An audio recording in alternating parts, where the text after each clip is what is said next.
में रिपोर्ट देखिए। बीजेपी को आपको गलत बयानी कर रहे हैं। जो लोग अपने आप को हिंदू कहते हैं वो 24 घंटा हिंसा हिंसा हिंसा, नफरत नफरत नफरत।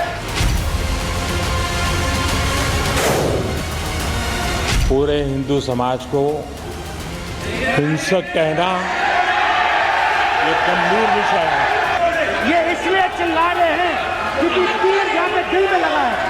करोड़ों लोग अपने आप को गर्व से हिंदू कहते हैं। क्या वो सभी लोग हिंसा की बात करते हैं? माफी मांगनी चाहिए।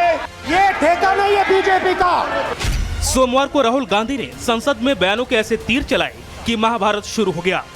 संसद में बतौर नेता प्रतिपक्ष राहुल गांधी के पहले ही भाषण पर सियासी बाउंडर खड़ा हो गया और संसद का मानसून सत्र महाभारत और हंगामा सत्र में तब्दील हो गया।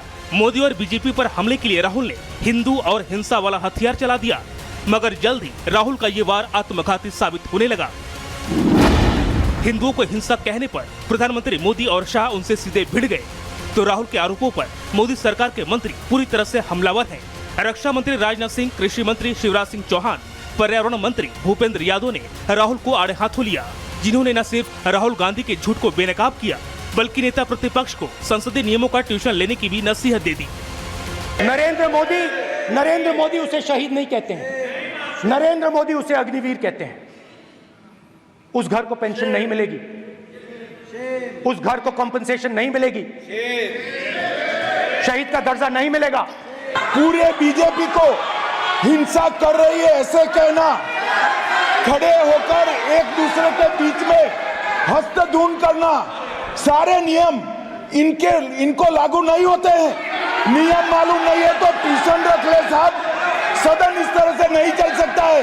अध्यक्ष महोदय, मैं नेता प्रतिपक्ष से अनुरोध करना चाहूंगा, गलत बयानी करके सदन को गुमराह करने की कोशिश। गलत नहीं है सर, गलत नहीं है सर। कर देना चाहता हूं कि युद्ध के दौरान अथवा सीमाओं की सुरक्षा के दौरान यदि हमारा कोई अग्निवीर का जवान शहीद होता है तो उसके 1 करोड़ रुपए की धनराशि सहायता के रूप में उसके परिवार को मुहैया कराई जाती है।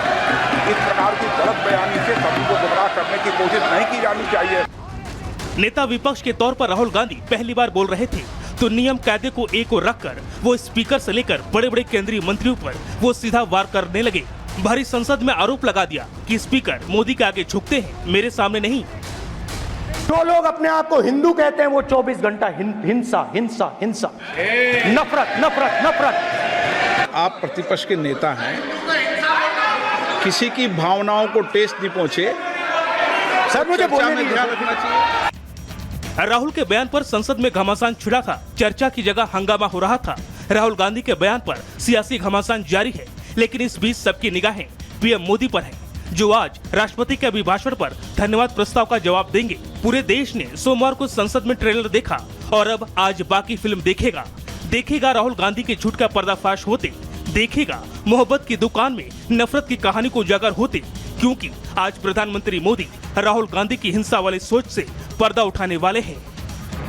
ये तो अभी ट्रेलर है, अभी तो मुझे बहुत काम करना है।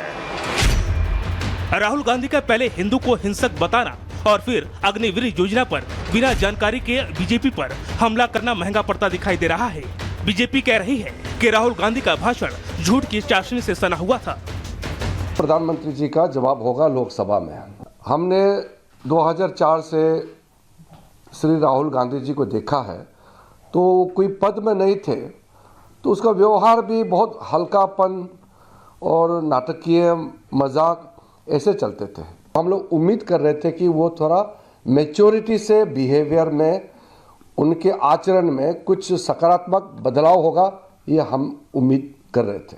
पार्लियामेंट्री डेमोक्रेसी का प्रोसीडिंग्स का एक स्टैंडर्ड होता है, पूरा गरिमा गिरा दिया श्रीमान राहुल गांधी ने। ये वो पार्टी है जिनके की गठबंधन सहयोगियों ने इरेडिकेशन ऑफ सनातन धर्म कॉन्फ्रेंस की, यानी हिंदू धर्म का समूल नाश, और हिंदू धर्म को कोरोना वायरस कहा। तो राहुल गांधी जी जो बोल रहे हैं ये एक सोची समझी जहनियत की तरह बोल रहे हैं। देखिए, राहुल जी को जैसे मैंने कहा है वो एक अच्छा एक स्टैंड अप कॉमेडियन एक्ट था क्योंकि उन्होंने जितने हमारे देवी देवता हैं, जितने भी हमारे भगवान हैं, सबको जो है कांग्रेस का ब्रांड एम्बेसडर बना दिया। उन्होंने कहा जो उन्होंने आशीर्वाद में हाथ उठाया है वो एक्चुअली में जो शिवजी जी ने हाथ उठाया है वो कांग्रेस वाला हाथ है।